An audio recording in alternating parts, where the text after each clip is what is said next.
We have a need to search out our Hebraic roots to discover what truth has been altered. This intensive study, still in progress since 2007, has gathered scattered and hidden pearls of knowledge that prove to be truth and put them together in these series of teachings. Not everything that a particular ministry teaches is wrong, but on the other hand, neither is everything taught by man entirely correct, including my teachings. Only one, and that is Yeshua, was truth incarnate. His original words were entirely correct always. Not everybody has all the truth, but we are allowed to study, discern and glean the truth from those around us. Welcome to another episode, Deception, part 14, from my book, Deception.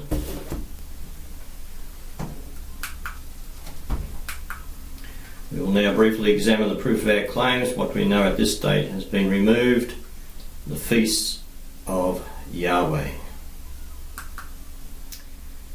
Many pagan, non-biblical heathen religious practices became a part of the early church's theology. In addition, anything Jewish was done away with or altered because of pressure from Rome. Not conforming to these measures meant certain persecution or death. An example of this was when two early church fathers, Polycarp and Polycrates, disciples of the Apostle John and Philip, refused to change observance from the scriptural Passover day in Nisan 14 to the Roman instituted Easter Sunday. They were excommunicated as heretics. By the middle of the 4th century, most churches had already transferred their celebration of the Passover to the Sunday after the Jewish feast. But certain churches in Asia Minor held to the biblical date, Nisan 14, for which they were denounced as Judaizing. The Council of Nicaea in 325 AD decreed that all churches should observe the feast together on Sunday. Constantine, the emperor at the time, stated, "Let us then have nothing in common with the detestable Jewish crowd." So what does Yahweh think? Well, here's what Yahweh thinks, and he's not about to change either. Leviticus 23, 1-44 from the HRB, Hebraic Roots Bible. And Yahweh spoke to Moses, saying, "Speak to the sons of Israel." Now, who are the sons of Israel? They're not just Jews. The sons of Israel are also all those believers in Yahweh, all those who are grafted in to the tree, grafted in and become part of Israel, Israelites. Speaking to the sons of Israel, and you shall say to them, "The set feasts of Yahweh, which you shall proclaim as holy gatherings, shall be these. These are my appointed feasts." Notice they are his appointed feasts, not Jewish feasts. "Work is to be done 6 days, and on the 7th day shall be a Sabbath of rest, a holy gathering. You shall do no work. It is a Sabbath to Yahweh in all your dwellings." These are appointed times of Yahweh, holy gatherings which you shall proclaim in their appointed seasons. In the first month, on the 14th of the month, between the evenings, is the Passover to Yahweh. And on the 15th day of this month is the feast of unleavened to Yahweh. You shall eat unleavened things 7 days. On the first day you shall have a holy gathering, and shall do no laborious work. And you shall bring near a fire offering to Yahweh 7 days. And the 7th day shall be a holy gathering. You shall do no laborious work. And Yahweh spoke to Moses, saying, "Speak to the sons of Israel, and you shall say to them, when you come into the land which I am giving to you, and have reaped its harvest, and have brought in the omer of the beginning of your harvest to the priest, then he shall wave the omer before Yahweh for your acceptance on the morrow 16th of the Sabbath, which is the 15th. The priest shall wave it. And you shall prepare a lamb in the day you have the omer, one without blemish, a son of a year, for a burnt offering to Yahweh. And its food offering shall be 2/10 part of a flour mixed with oil, a fire offering to Yahweh, a sweet fragrance, and its drink offering 1/4 of a hin of wine. And you shall not eat bread, nor roasted grain, nor fresh ears, until this same day, until you have brought the offering of your Elohim." It is a never-ending statute. Notice the never-ending. "Throughout your generations in all your dwellings. And you shall number to you from the next day after the Sabbath, from the day you bring in the sheaf of the wave offering, they shall be 7 complete Sabbaths. To the next day after the 7th Sabbath you shall number 50 days, and you shall bring near a new food offering to Yahweh. You shall bring in bread out of your dwelling for a wave offering, 2 loaves. They shall be of 2/10 ephah of flour. They shall be baked with leaven, first fruits to Yahweh.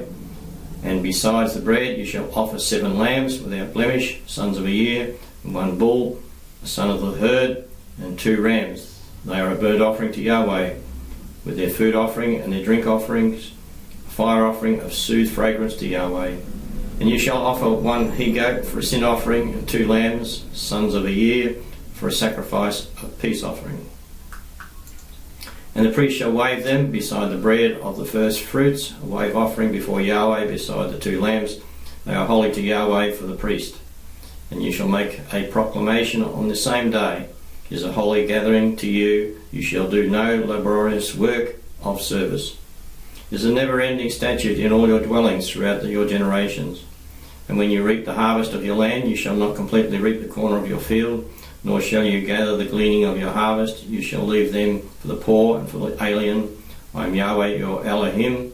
And Yahweh spoke to Moses, saying, Speak to the sons of Israel, saying, In the 7th month, on the 1st of the month, a holy day Sabbath shall be to you, a memorial acclamation of the resounding of trumpets, a holy gathering.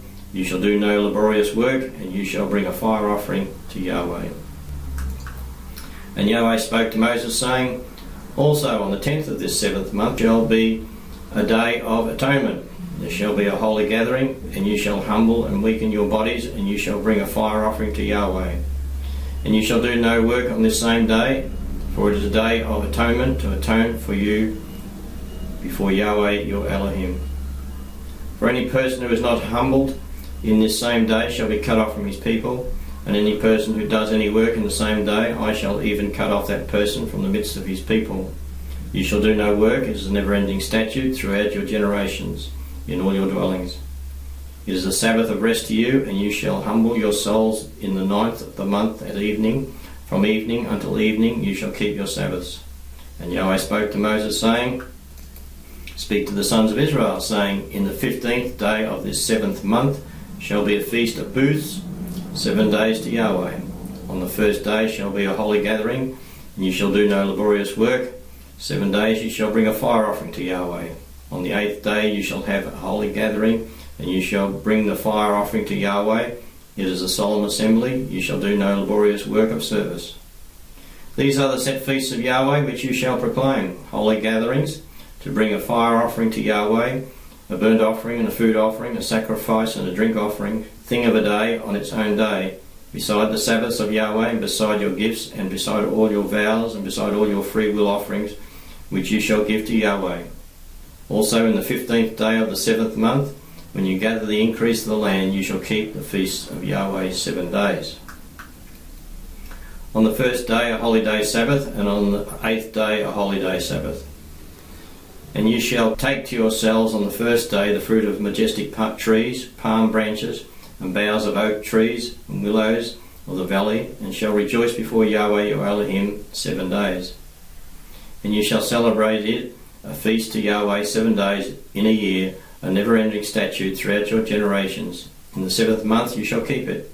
You shall sit in sukkahs for 7 days. All who are native in Israel shall sit down in sukkahs, so that your generation shall know that I caused the sons of Israel to live in sukkahs when I brought them out of the land of Egypt. I am Yahweh your Elohim. And Moses declared the appointed feasts of Yahweh to the sons of Israel. Notice again, it was to the sons of Israel. It wasn't specifically to the Jews. It's to all the sons of Israel. And we're grafted in, part of Israel. The Yahweh's feasts. Note, they are not Jewish feasts. They are the set feasts of Yahweh. A solemn, holy, public assembly, a rehearsal. Now today, because the temple is not there any longer, it's been destroyed, no sacrifices have been done, and there's no temple in which to bring all these things.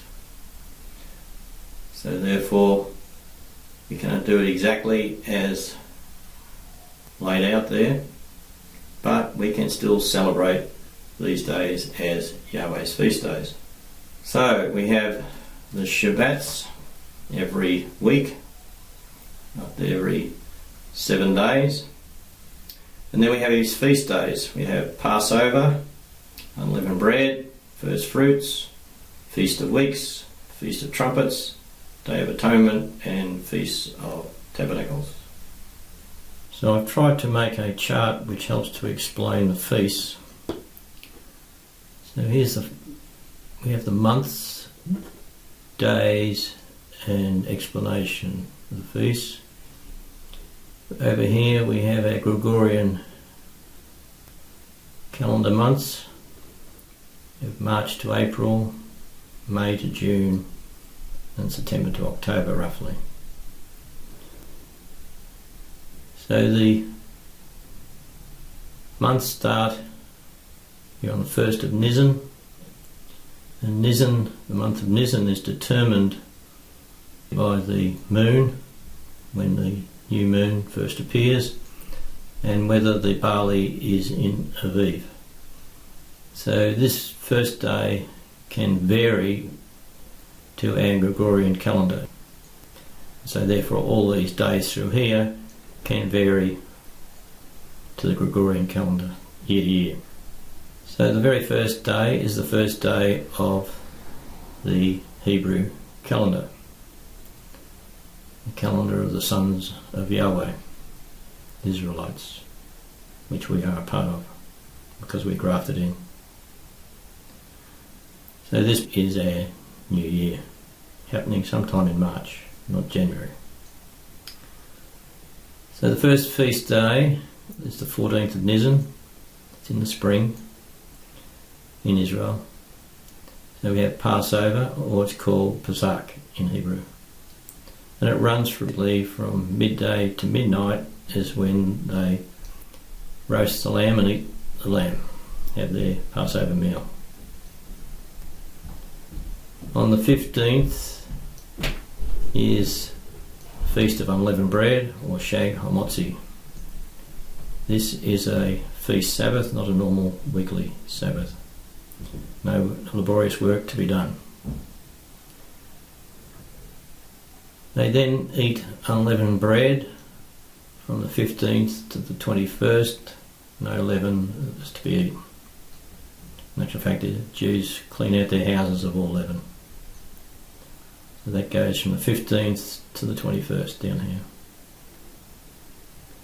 Then we have the next feast day on the 16th, the first fruits, or the wave offering, or Yom Abikurim, or sometimes known as also the Omer. I think the Jews basically don't celebrate this anymore for some reason. Then it says, the scripture says, on the morrow from this day, which will be the 17th, on the morrow we count off 7 weeks, Sabbaths, plus 1 day, which equals 50 days, which will take us down to Sivan the 6th. And it says here at the end of 50 days we have Feast of Pentecost, the Feast of Weeks, or Shavuot, and that also is a feast Sabbath, not a weekly Sabbath.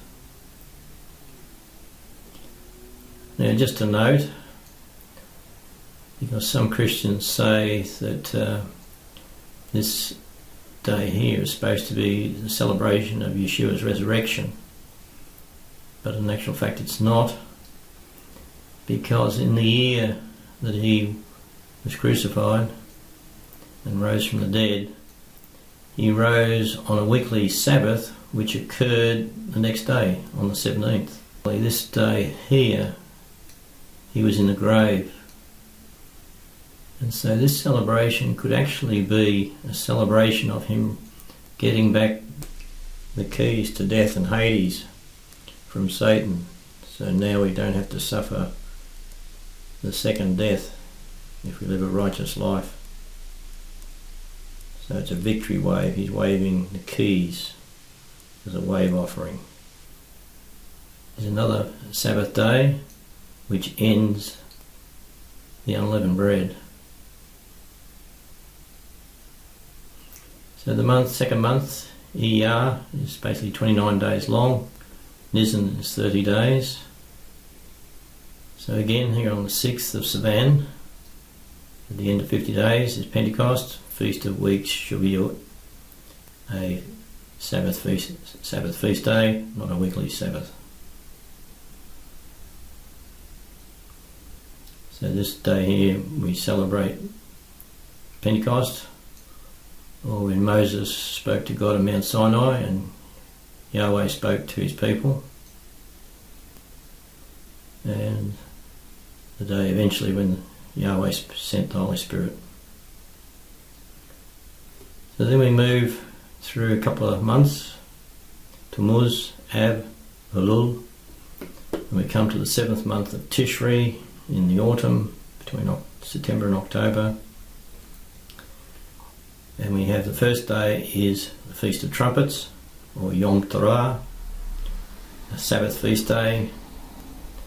And this also the traditional Jews celebrated as the Jewish New Year, Rosh Hashanah. But that is not in the scriptures. The 9th, starting an evening, is a start of a Sabbath time period, but starts at evening with fasting towards the Day of Atonement, which is the next day, the 10th, Yom Kippur, which is a continuation of the Sabbath and ends at evening, and they continue to fast. So basically it's a day of atonement. They're atoning for their sins.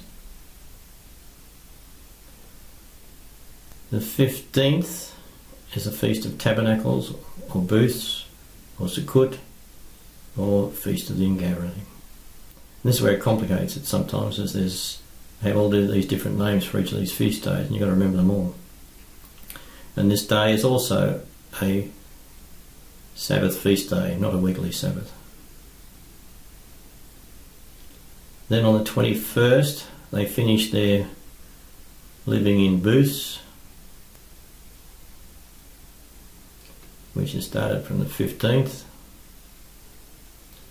And on the 22nd, they celebrate that with a feast day Sabbath, not a weekly Sabbath. So I hope that helps to explain things to you.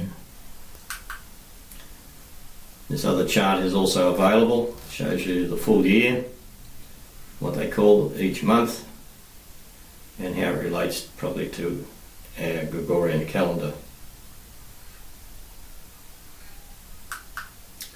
So we have 1, Passover, Pesach, Nisan 14, 2, unleavened bread, Shak Hamotzi, Nisan 15, 22, 3, first fruits, Yom HaPakarim, Nisan 16, 4, Pentecost, Shavuot, Sivan 6, 5, trumpets, Yom Torah, Tishri 1, 6, atonement, Yom Kippur, Tishri 10, and 7, tabernacles, Sukkot, Tishri 15.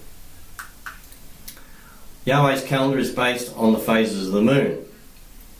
Each month in a lunar calendar begins with a new moon. So every new month, they're waiting to see the new moon.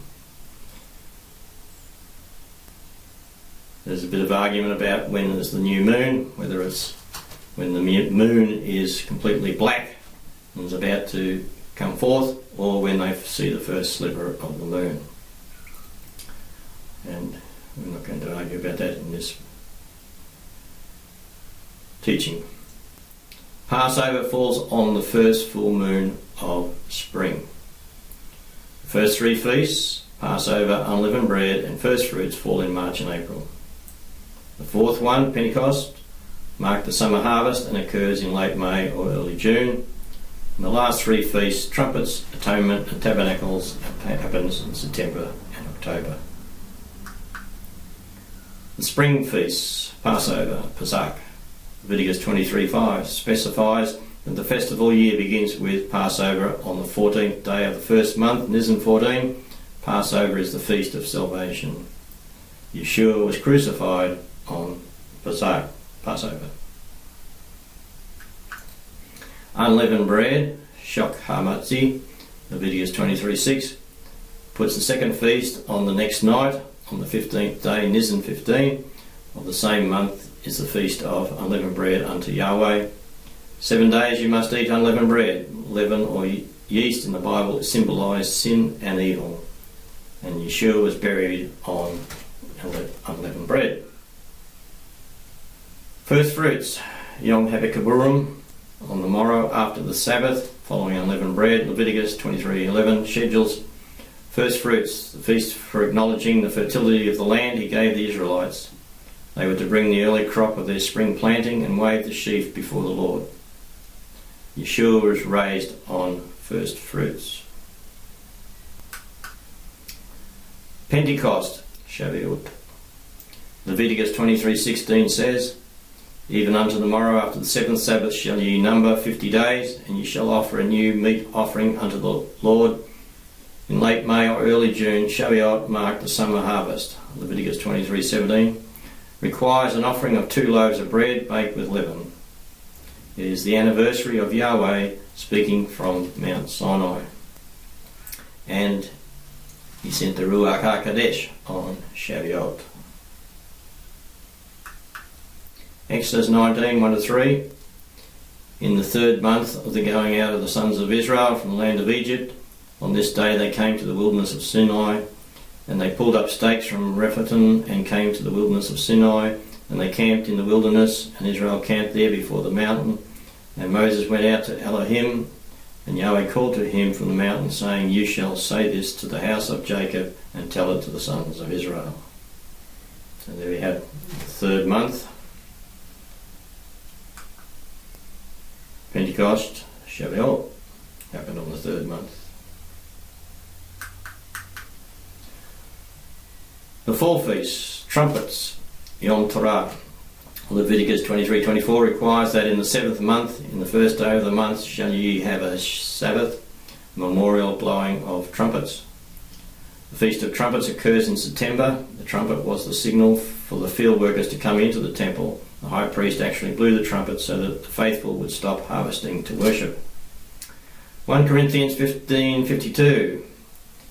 In a moment, in the blinking of an eye, at the last trumpet, for a trumpet will sound and the dead will be raised incorruptible, and we shall all be changed. So the Feast of Trumpets is foretelling. 1 Corinthians 15:52. We're actually rehearsing. All these feasts actually were a rehearsal. Some have been fulfilled and some have not been fulfilled yet. Atonement, Yom Kippur. Leviticus 23:27 provides a day of confession, the highest of holy days. Also on the 10th day of this 7th month there shall be a day of atonement. It shall be a holy convocation unto you, and you shall afflict your souls, and offer an offering made by fire unto the Lord. The day of atonement will be fulfilled in a wonderful way when the Lord Yahweh returns at his second coming. Tabernacles, Sukkot. Leviticus 23:34 says, the 15th day of this 7th month shall be the Feast of Tabernacles for 7 days unto Yahweh. Yahweh wanted to celebrate the fact that he provided shelter for the Israelites in the wilderness. Each year on Tabernacles, devout Jews build little shelters or booths, sukkots, outside their houses and worshipped in them. Tabernacles represents Yahweh's shelter in the world to come, Olam Haba, his great tabernacle, to exist in Jerusalem during the kingdom age. The Lord will establish his tabernacle in Jerusalem, Ezekiel 37:26, and the world will come every year to appear before the king and worship him, Zechariah 14:16-17. The pilgrim feasts. Every Israelite male 13 years or older must present himself to Yahweh 3 times a year at the temple in Jerusalem at the Feast of Unleavened Bread, Feast of Weeks, Pentecost, and at the Feast of Tabernacles or Booths. The first 3 feasts, Passover, which begins the liturgical year, the Feast of Unleavened Bread, and the Feast of First Fruits, all fall in the same month within an 8-day period. The last 3 feasts, the Feast of Trumpets, the Day of Atonement, and the Feast of Tabernacles, which ends the liturgical year, also fall within the same month, and with the Feast of Tabernacles covering an 8-day period, the references. Unfortunately now, there's no temple, so they can't do that. Additional sacred feasts, the weekly feast of the Sabbath. The Sabbath is the seventh day of the week, commemorating the seventh day of creation when Yahweh rested and was set aside as a special day of rest for the people to worship and commune with Yahweh. It was the only day of the week that was named. All the other days never had a name. They were just day 1, 2, 3, 4, 5 and 6. Refer to my book, or the YouTube video, Deception 20D, the removal of the Sabbath day. New moon or Rosh Chodesh, beginning of each month. 2 Chronicles 8:13. Even as the matter of every day required offering according to the commandments of Moses on the Sabbaths, and on the new moons, and on the appointed feast 3 times in the year, in the Feast of Unleavened Bread, and the Feast of Weeks, and the Feast of Booths. So here we find out that they did celebrate the beginning of every month, the Rosh Chodesh. Ezekiel 46:3. And the people of the land shall worship at the door of that gate on the Sabbaths and on the new moons before Yahweh. And Isaiah 66:23. And it will be from new moon to its new moon, and from Sabbath to its Sabbath, all flesh shall come to worship before me, says Yahweh. So it's interesting here in Isaiah 66:23, this is a prophecy into the future, and interesting to read. He says all flesh, not just Israelites, but all will come to worship before me, says Yahweh, on the new moons and Sabbath to Sabbath. So he hasn't stopped them, he hasn't done away with them. The 50-day argument, the wave offering. There is a lot of controversy about when the 50 days should commence. The arguments revolve around the definition of the Sabbath. However, on examination, a holy convocation, where no servile work is done, meets the definition of a Sabbath. Also note, it does not specifically say a weekly Sabbath or a Sabbath day. Leviticus, with Strong's numbers. And ye shall count unto you from the morrow after the Sabbath, from the day that ye brought the sheaf of the wave offering, 7 Sabbaths shall be complete. Even unto the morrow after the 7th Sabbath shall ye number 50 days. So basically they just say Sabbath, they don't say Sabbath day, Sabbath week, just Sabbath. 7 Sabbaths shall be complete. That equals 7 weeks. Leviticus 23, King James Version, strong numbers. In the first day ye shall have a holy convocation. Ye shall do no servile work therein. And that meets the definition of Strong's number H7676 and H7673, a Sabbath. H7676, Shabbat, intensive from H7673, intermission, that is specifically the Sabbath, every Sabbath. H7673, Shabbat, a primitive root to repose, that is, desist from exertion, used in many implied relations, causively, figuratively, or specifically.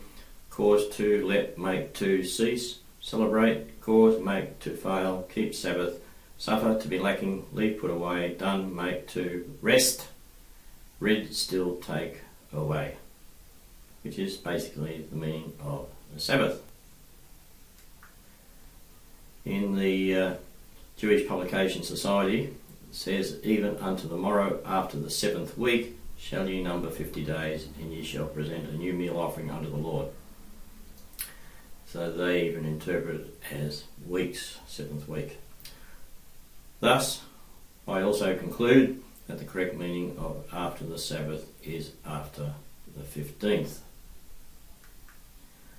Also on historical evidence we have from Josephus, and there's the reference to where we get it from, in the Harvard University Press, Cambridge, 1930, page 437 to 439, wherein it says, Josephus writes, when the temple stood in Jerusalem, on the 2nd day of unleavened bread, that is to say the 16th, our people partake of the crops which they have reaped, and which have not been touched till then, and esteeming it right first to do homage to God, to whom they owe the abundance of these gifts, they offer to him the first fruits of the barley in the following way. After parching and crushing the leaf sheaf of ears, and purifying the barley for grinding, they bring to the altar an asaron for God, and having flung a handful thereof on the altar, they leave the rest for the use of the priests. Thereafter all are permitted publicly or individually to begin the harvest. So Josephus lived at the time of Yeshua, Jesus, and he basically saw what happened, knew what happened, and there it is.